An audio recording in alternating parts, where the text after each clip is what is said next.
Hey everybody, how's it going? ThinkTank here. Wanted to briefly cover one of my favorite companies on the Spartan side. This is a heavy company, and I play it strictly for victory point defense. So there are a lot of folks that play tanks quite a bit differently than I do. I tend to play them focusing on really two things. One is defensive capture rate, the second is damage resistance. I suppose if there were a third, it would be no open field engagement, and we can get to that later. So this company, to start off for the hero unit, is using Hellbent. Hellbent is phenomenal for use and synergies with other heavies because its special does quite a few great things. It increases damage resistance of other allies as well as speed when the Hellbent himself and other heavies are under a certain hit point threshold. Additionally, Hellbent has 300 defensive capture rate, and this particular one has almost 50,000 health. Out of the box, he comes with 10% damage resistance. Second unit in this company is the Heavies, which is kind of a mini Hellbent. The Heavies comes with about 30k hit points, 10% damage resistance, and 140 defensive capture rate. This unit is not stellar, is not a stellar unit in open field combat. It is quite a bit better when dug in. When dug in, the unit receives an additional 20% damage resistance, 50% range, and 50% vision. The third unit in this company is a situational unit, which I keep out of theater. It is the Colossus. The Colossus is rather CP heavy. It's a slow unit. It's fairly slow unit as well. However, its special ability, Tank Bombardment, is great when you require area denial. So a lot of times when defending victory points, you'll have one or two lanes where SR units will come in to the victory point, and this tank in particular is great at laying down some fairly large area denial. Now, when using Tank Bombardment, the Colossus itself cannot move or redirect its turrets, so that's why it's nice to keep it out of theater. It'll provide a little delay between Tank Bombardment and when the units finally flank and start attacking the Colossus. With this company, I prefer not to use Shiva turrets, but rather cannon turrets. Cannon turrets have their own damage resistance, as well as pack a great punch versus both heavies and lights. So just two of these bad boys actually provide quite a threat for attacking units, specifically those SR units with low range, such as the Reaper or Slayer. Additionally, this unit has 300 defensive capture rate, which added with the rest of these units can pretty much deny multiple army attempts at over-offensive capture. One thing I didn't mention was the Hellbent special. So when the Hellbent is in placement, he fires this AoE round, which disables the unit abilities of attacking units. That element alone is so critical to this build because it will deny Pathfinder's C4 attempts on your mini turret farm here. That delay in and of itself can provide you with enough time to get ready to man Button Up, which I carried 2 of. Finally, before moving into how to use this company, the Athena Station. What many SR players don't know is that when attacking a company like this, the #1 priority target is not Hellbent, it's not Colossus, it's not the turrets, it's in fact the Athena Station. The Athena Station provides, I believe it's 25% damage resistance, I'm not certain on that number, to all of the tanks within its area of effect. So you add this damage resistance with the damage resistance of Ares when dug in, now you're looking at 50 to 60% damage resistance on essentially all of these units. Once the Hellbent is below a certain threshold, that damage resistance increases even further to the point where they're nearly unkillable without artillery or ravens or something anti-heavy. I'm going to go ahead and jump into Widow's Wall and demonstrate use of this company.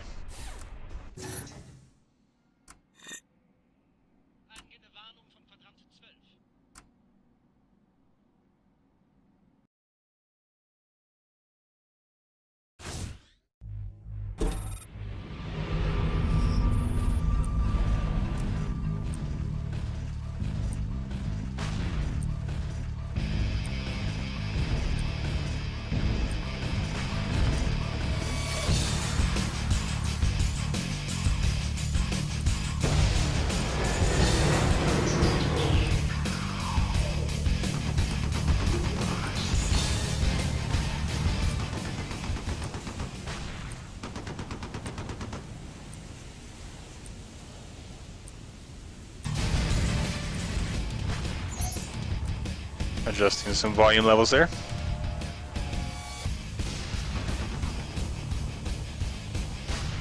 Alrighty, so here is the company.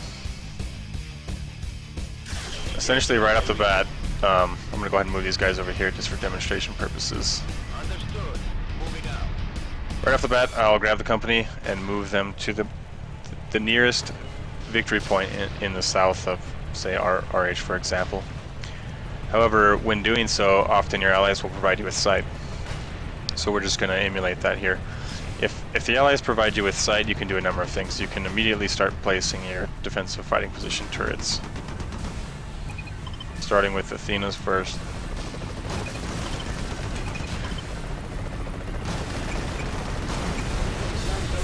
Next, you want to place the Hellbent in front. Secondly, you want to, as close as you can, put all the areas.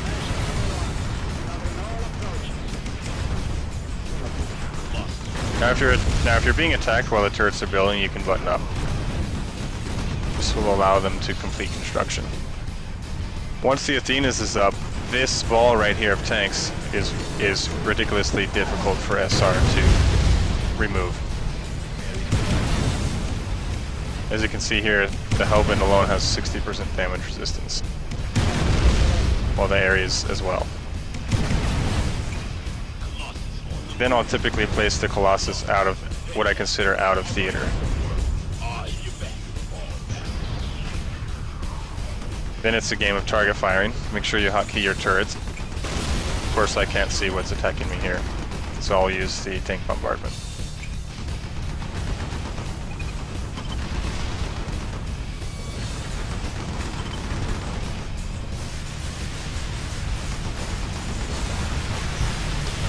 Now, as I mentioned previously, the difference in how I use heavies and a lot of folks is I do not use these units in an open field.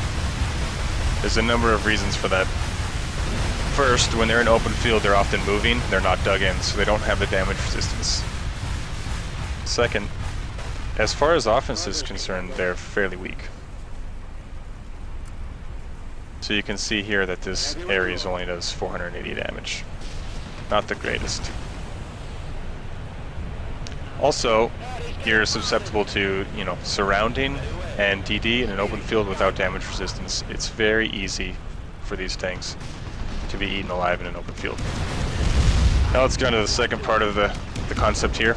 After I'm certain that this victory point is fully secured, and I can see in the minimap that no one is going to aggress on it, I will move the entire composition, including all turrets, at the exact same time.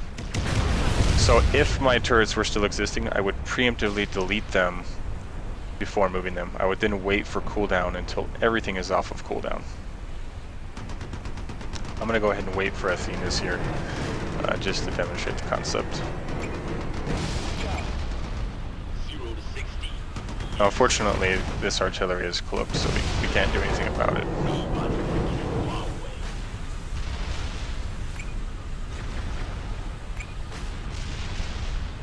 Okay, so Athena's is done, right? So now I've decided now is the time to push across field. I first look at the minimap, have my allies do some scouting, or if I have extra CP, have one Arcade do the scouting. But I've identified, okay, there's nothing between where I am and where I'm going, so I'll move the entire company. It's time to move. Okay, Garza. Following your lead. So now this is when I consider the units vulnerable. However, they're almost to their destination, so I've got sight. Athena's goes down.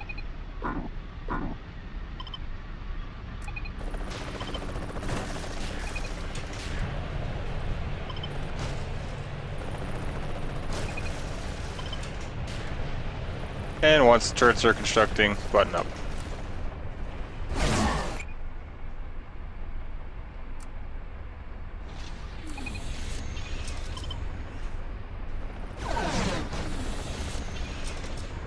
And once button up's complete, dig in.